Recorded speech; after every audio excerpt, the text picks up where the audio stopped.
मोदी कहले ओडिशा रे जो लोकंकु राशन मिलुची तांकु मिलिबो 2 बखरा घर 2 चकिया जान फ्रिज लैंडफोन थिले भी घर मिलिबो कहले मोहन माझी।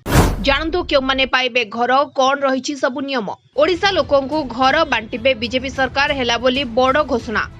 अनेक नुआ नियम सह घर जोगाई देबे ओडिशा सरकार। एबे गरीब लोकंको अभाव असुविधा बुझी समस्त योग्य लोकंकु घर दियाजिबो।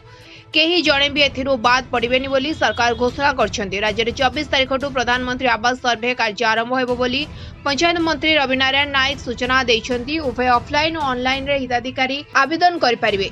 24 तारिख रे पोर्टाल रे विधिवत भावे आवेदन करि परिबे। 2 मास भितरे सर्वे कार्य चलिबो बोली कहिसन्ती, जोंथिरे 22 लाख लोकंकु सामिल करिवार लक्ष्य रही। आपण जदि एही योजना रे सामिल हेबा पई चाहुथिले नुआ नियम विषय जानि नियंतु, कारण एबे समस्तंकु मिलिबो घर। कोनोसी योग्य हिताधिकारी सरकारी आवास रु वंचित हेबे नाही। तेणु प्रधानमंत्री आवास योजनार योग्यतार मापदंड को कोहल करिसेंती सरकार। सर्वाधिक मासिक आय 15,000 टंका को बढ़ा जाइछि। 2 चकिया जान फ्रिज और लैंडफोन थिले भी प्रधानमंत्री आवास पाई योग्य विवेचित होई परिबे। दिव्यांग और भिन्नक्षम को भी प्रधानमंत्री आवास योजना रे घर मिलिबो। से भली विधवा और निराश्रय महिला एही योजना रे शामिल होई परिबे। सर्वे समय अवधि भितर जदि कौनसी हिताधिकारी बाद पड़िछन्ती तेबे तांकु राज्य सरकार अंत्योदय गृह योजना रे घर देबाकू सरकार योजना करछन्ती।